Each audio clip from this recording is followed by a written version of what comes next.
Hi everybody.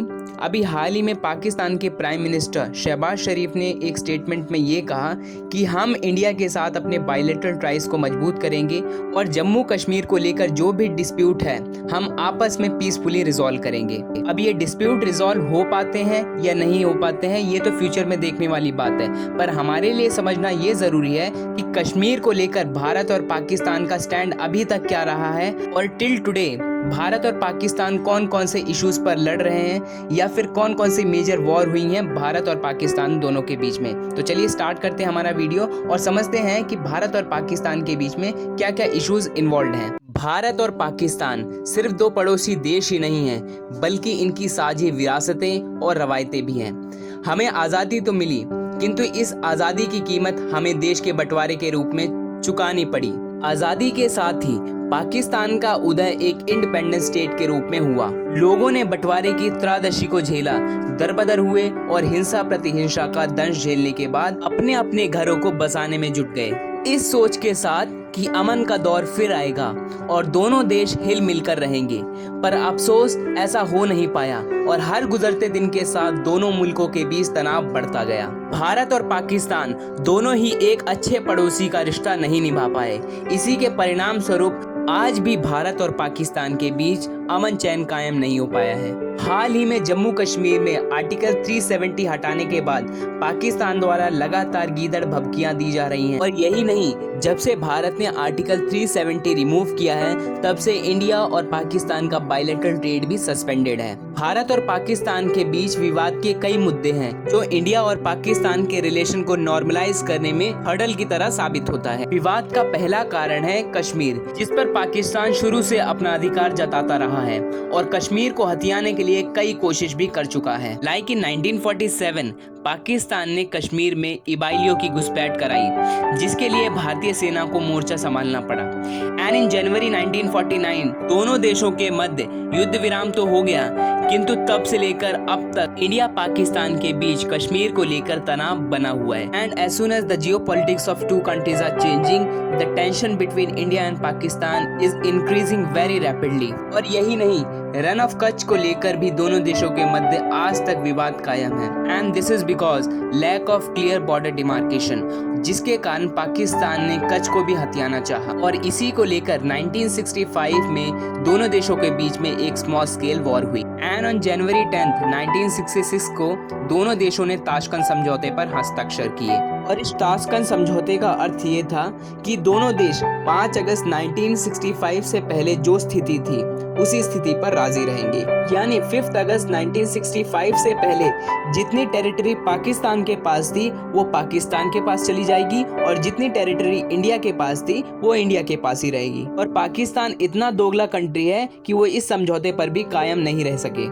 Run of Kutch को लेकर आज भी विवाद जारी है between India and Pakistan, and this is only because of Pakistan. And in 1971 Bharat और पाकिस्तान के बीच एक और युद्ध हुआ, जिसको हम बांग्लादेश लिबरेशन वॉर भी कहते हैं, जिसके अंतर्गत भारत ने पाकिस्तान को एक करारी मात देकर एक नए देश की स्थापना करी, that is Bangladesh, establish in 1971।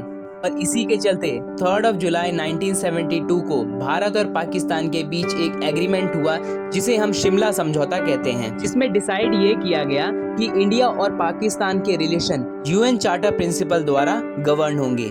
इस समझौते में रिलेशन प्रॉस्पेरिटी की अनेक सकारात्मक बातें शामिल थीं, किंतु आज तक बहाली नहीं हुई। By the end of 20th century दोनों देशों के बीच कारगिल युद्ध हुआ, इंडिया की विक्ट्री और पाकिस्तान की पराजय हुई, पर आज भी पाकिस्तान अपनी हरकतों से बाज नहीं आया है। और पाकिस्तान को सबक सिखाने के लिए सितंबर 2016 में इंडिया ने एक सर्जिकल स्ट्राइक करी, जिसके तहत भारतीय सेना द्वारा पीओके यानी पाकिस्तान ऑक्युपाइड कश्मीर में समर्थित आतंकवादियों के शिविर पर जबरदस्त हमला कर इन सभी आतंकवादी अड्डों को तबाह किया। फिर 2001 में भारतीय संसद पर हमला हुआ और 26 नवंबर 2008 को मुंबई में हुए बम विस्फोट और फरवरी 2019 में हुआ पुलवामा हमला पाकिस्तान द्वारा दिए गए ऐसे जख्म हैं जिन्हें हम भुला नहीं सकते।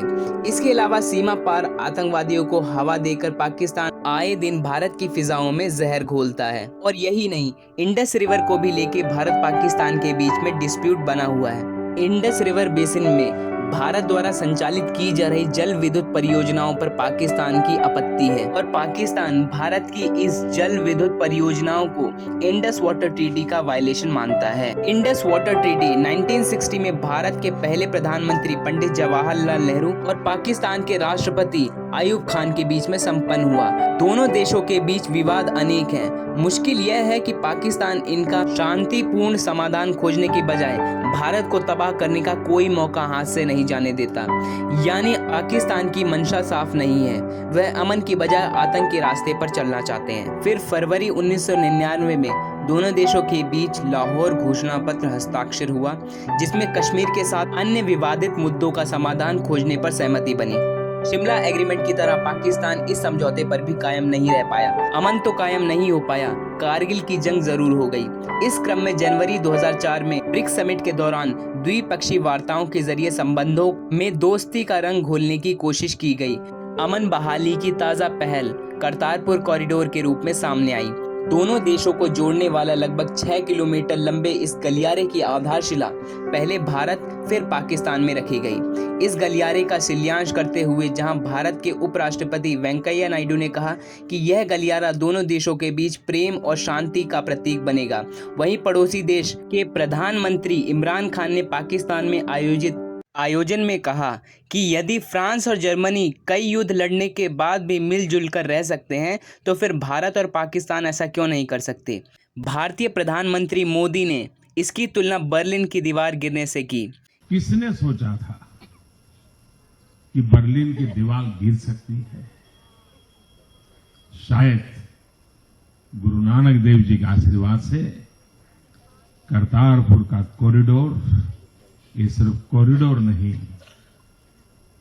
जन जन को जोड़ने का एक बहुत बड़ा कारण बन सकता है। इस धार्मिक कूटनीति के जरिए दोनों देशों ने नजदीकियां बढ़ाने की पहल बेशक की, किंतु बर्लिन की दीवार गिरने जैसे हालात बनते नहीं नजर आ रहे हैं। विवादित मुद्दे अभी भी कायम हैं और आतंकवाद को लेकर पाकिस्तान के रवैये में कोई बदलाव देखने को नहीं मिला है। आतंकवाद और विवादित मुद्दे तो बड़े गतिरोध हैं ही, इनके अलावा भी कुछ बातें ऐसी हैं जो बाधक के रूप में साबित होती हैं। आज़ादी के बाद से अब तक भारत जिन आदर्शों, मूल्यों और लक्ष्यों को लेकर राष्ट्र का निर्माण करता आया है, वे भारत के लोकतंत्र को ऊंचा बनाते हैं और किसी भी विवाद का हल बातचीत करके निकालने में विश्वास रखते हैं।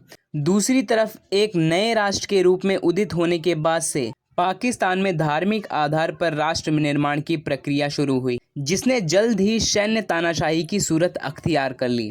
भारत के आदर्श कुछ और हैं और पाकिस्तान के कुछ और। अभिव्यक्ति की स्वतंत्रता, धर्मनिरपेक्षता, समानता, स्वतंत्रता, बंधुत्व एवं पारदर्शी न्याय व्यवस्था जहां भारतीय संविधान के आदर्श हैं, वहीं पाकिस्तान में स्थितियां इसके ठीक उलट हैं। ऐसे में दिल्ली और इस्लामाबाद को अमन की रह गुजर कैसे जोड़ पाएगी? यह सच है कि भारत और पाकिस्तान के बीच अमन बहाली बहुत आसान नहीं है, किंतु यदि दोनों देश दोस्ती के रंग में रंग जाएं तो यह बात दोनों देशों के हित में रहेगी। दोस्त बनकर ही दोनों देश अपनी साझी ऐतिहासिक कल्चरल लेगेसी को संयोजते हुए दक्षिण एशिया में आर्थिक, तकनीकी और व्यापार वाणिज्य क्षेत्र में सहयोग करते हुए विकास की राह पर आगे बढ़ सकते हैं। इसमें एशिया का भी भला है, क्योंकि वैश्विक मंचों पर दोनों देश की मित्रता उपस्थित पूरे दक्षिण एशिया सहित एंटायर एशिया में एक सेंस ऑफ अपॉर्चुनिटी भी क्रिएट करेगा। तो इसी के साथ हमारा वीडियो खत्म होता है। अगर वीडियो आपको अच्छा लगा है तो please like it, please share it. Thank you.